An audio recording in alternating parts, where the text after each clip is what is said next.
This is Lecture English 385-20, Middle Englishes, Part 3.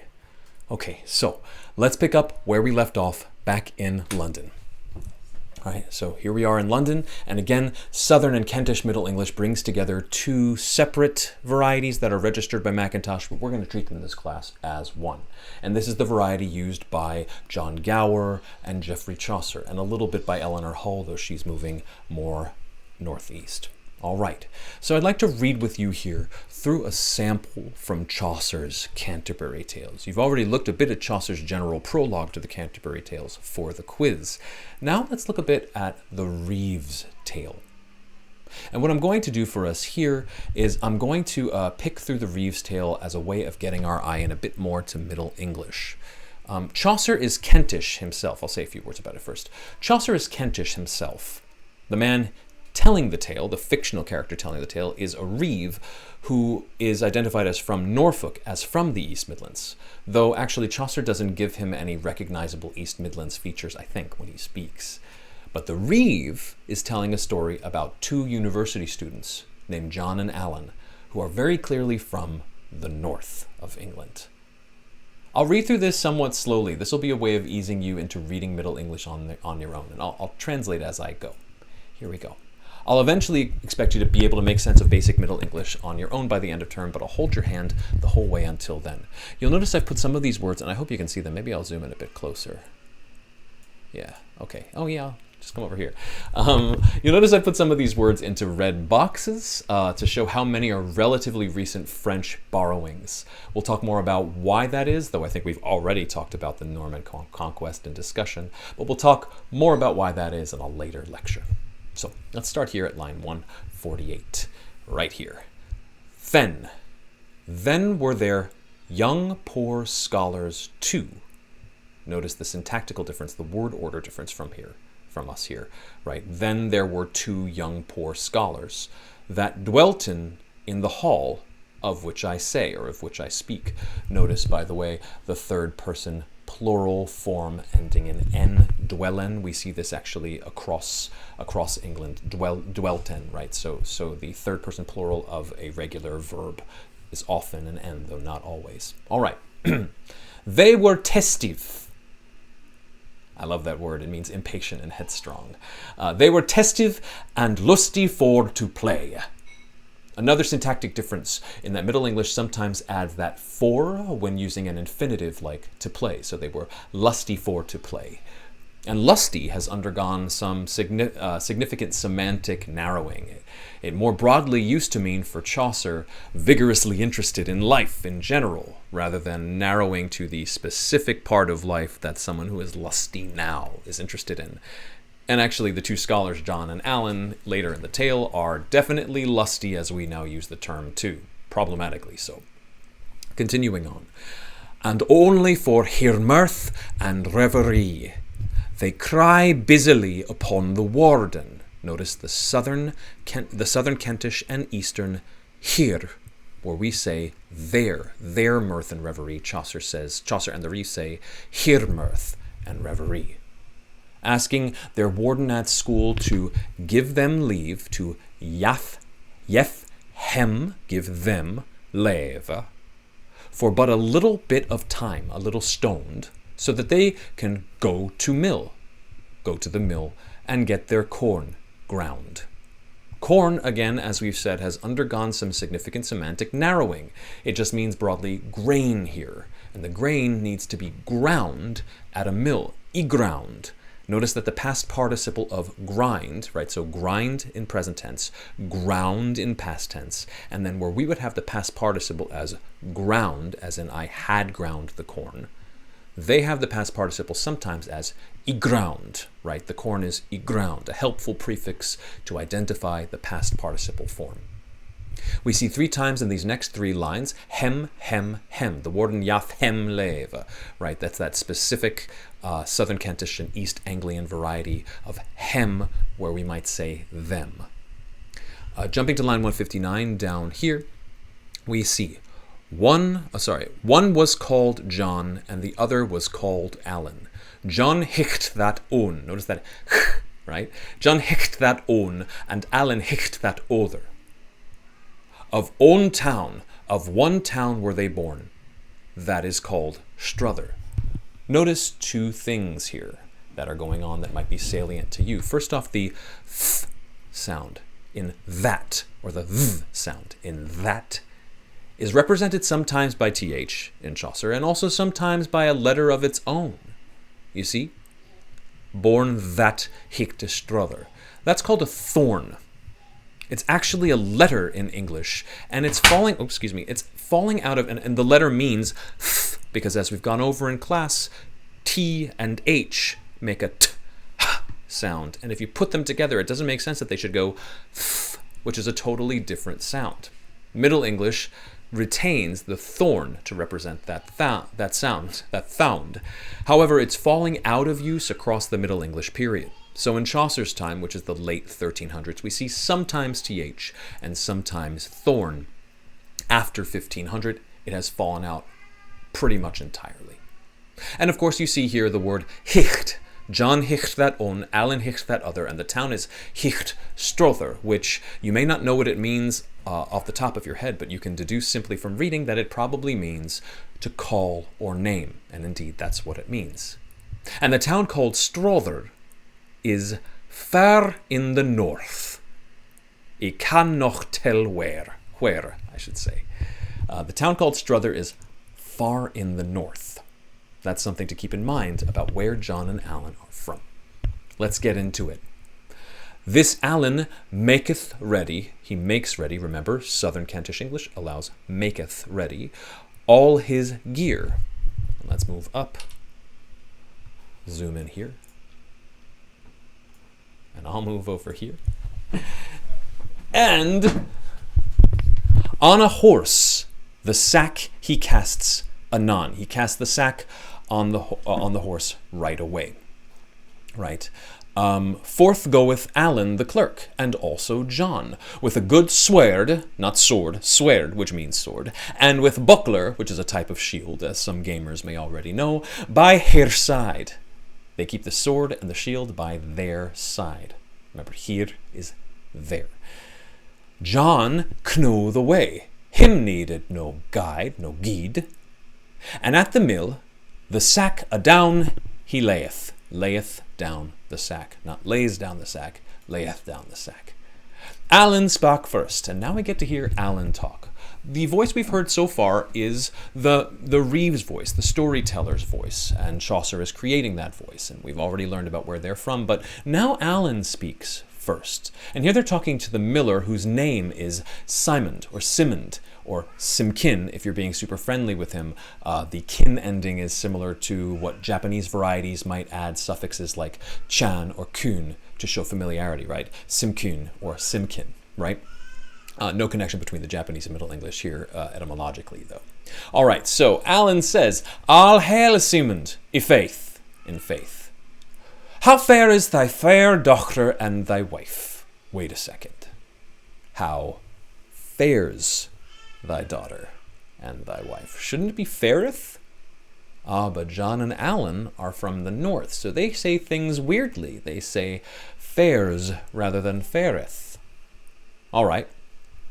Jumping down to, so then Simon or Simkin responds, and then jumping down here to John speaking. By God, quoth John, said John, Simon, need has na peer. Our need has no peer. Our need has na peer. Here we're mocking up a northern phonology that's actually still somewhat recognizable in Scottish and northern English varieties, right? So instead of saying no, we say na. I have na pear. You hear the Scottishism or northernism in that, right? So that's how John is speaking, and thus how we spell words that John says. Phonology is spelling. Simond, ned has na pear. Him both serve himself that has na swain, right? For he who has no swain, na swain, no servant, it behooves him, it bows him to serve himself. Here to say bows when you mean behooves, or really when you mean behooveth, that's another recognizable northernism. That's a northern usage, that's a northern actually lexical item for Middle English. John's phonology really kicks in, and remember, before 1500, phonology is spelling. John's phonology really kicks in down here, and we're jumping down to the last 4 lines of the page. John continues, say how yet, how, in what way? Say how yet the corn goes in. It's not goeth in. The corn doesn't goeth into the mill. It goes, giving that ah vowel and the z ending rather than eth. And the hopper, part of the mill, wagges till and fra, where Chaucer might otherwise say waggeth to and fro. John wilto swa, says Allen. Swa too is a northernism. For so, will you do so? But for some of you, your first exposure to Middle English was northern, at least if the interactive lecture worked right. And so, while some of you might think that the way that John and Allen speak is strange for Middle English, others of you might think that the way John and Allen speak is what you would expect in Middle English if you start in the north, and it's Chaucer and the Reeve who might sound different. And indeed, that perspective is true for a lot of Middle English speakers themselves. Because the medieval north, rather, was a big place, a big important place. Down here in the southeast, we have Robert Manning's Chronicle. Robert is writing, first name basis, Manning is writing in Lincolnshire, which is partway between northern and east Midlands, and his variety is a mixture of those two. Now, the big definitive northern city is York, from which we get our sample 8, which is the York Guild Plays, which, if you'd like to read in more depth, you can take my English 330 in medieval drama. But that's a different course. But there's farther north to go from York. York is not the end-all be-all of the north. Indeed, if we go farther north, the samples that we might recognize as that we might recognize and that the Reeve might recognize as typically northern get more prevalent and more prominent. As in, say, sample 1. That should be sample 1. It says sample 2 on the slide. My apologies. Sample 1, which is the Guild Records from Newcastle, or sample 21, which is in the Northwest, Nicholas Love's Mirror of the Blessed Life of Christ, or even out here, sample 2, which is John Barber's The Bruce, over the border in medieval Scotland. Now, if some of you are going, why does he have all of these things on the slide? Oh my God, I don't know what these are. Remember that I asked you before these lectures to just poke through a bunch of random samples that I had given you. And so these are the samples that you zoomed in on when you were looking at that interactive map. Now here I've just given some quick identifying labels to let you know what those samples were. But if you want to read them in more depth, again, go to the Google Drive file and find each of these numbers. Again, Newcastle should be number 1. All right. Among the salient features that all of these northern texts, and particularly the more northern texts, have in common, they don't have the East Anglian or the East Midlands should, right? But they also allow their own kind of should or shall. Where we would have should or shall, they can have should or shall, but they can also have sud or sal with an S sound at the beginning. You'll see that in a lot of these texts, right? For the third person plural form of their verb to be, where Southerners will generally say they been, Northerners will say they are, almost exclusively, as we do. For their third person plural pronouns, Northern Middle English uses, for their third person plural pronouns, Northern Middle English uses, well, they, them, their, as we do. And they prefer the third person singular s ending or z ending as we do, or just leave it blank. So they sometimes have this for a third person singular. Sometimes they have other endings, but they pretty much never have the th ending, as in he readeth, right? So that doesn't happen in the north. And where we might use ing, as in swimming or reading, they tend more toward and on, swim and, redund. Okay? Wait a minute. You see what's wrong here? Do you see what's unexpected here? I know I've just given you a bunch of data, but let's look at that again.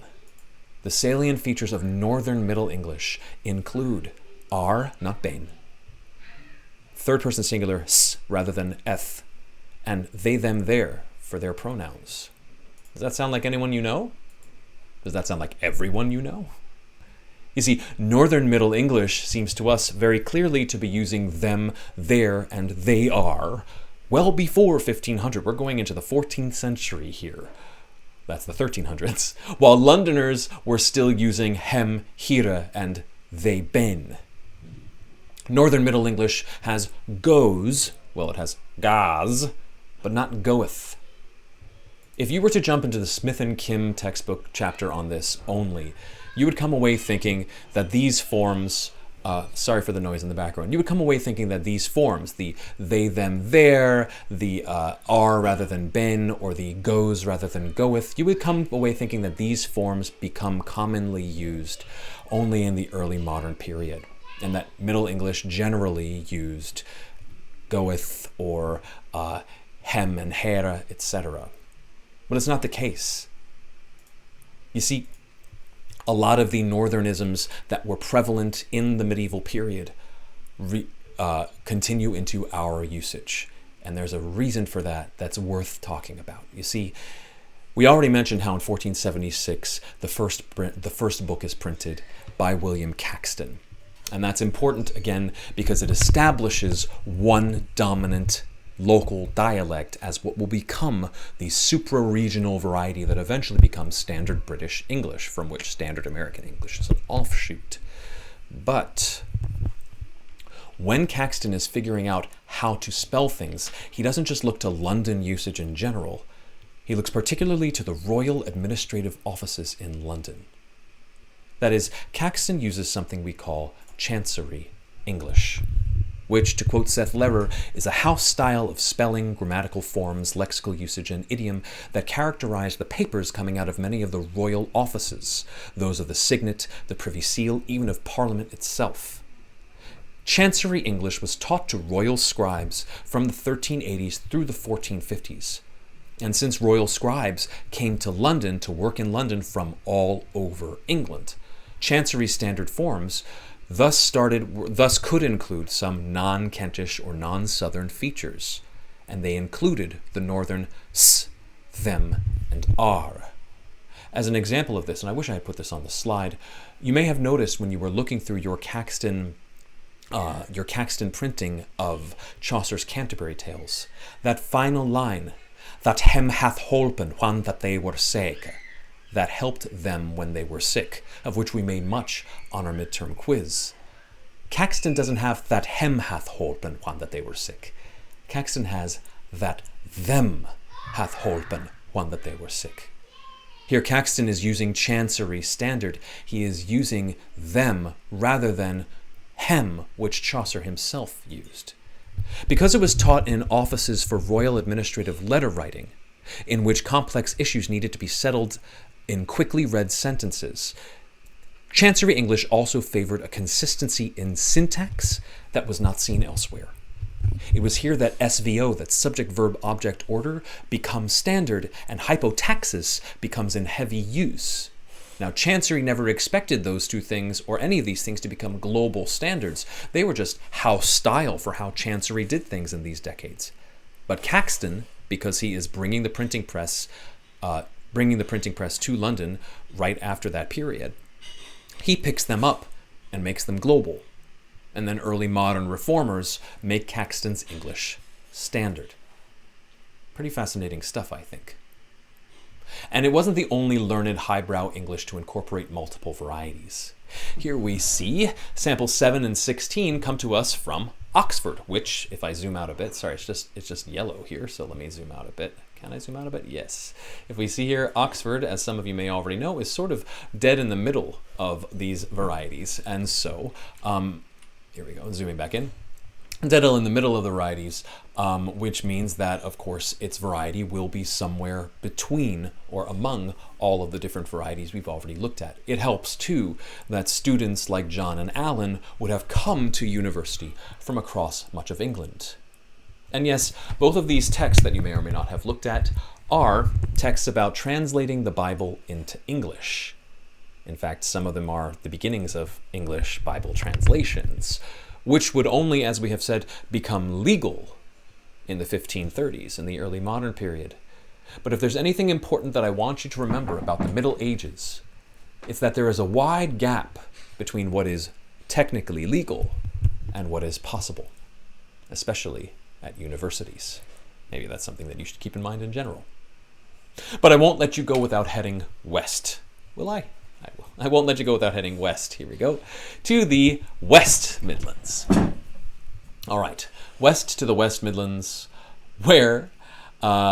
which is also kind of in the middle. And the salient features that are good to remember for the West Midlands are that we have should only, right? We don't have the other weird shoulds from other places. We tend toward ben, not are. We have they, hem, hera. And specific to the West Midlands, something characteristic here. Sometimes the sounds where we would expect a s or an s can be rendered with a z, or you might say z, z, or tz. So in some of the texts that we might look at from this place, you might get, for where I would say it was, you might get hitwats, which is a very specifically West Midlands feature, and you can always sort of spot a West Midlands text if it has that feature.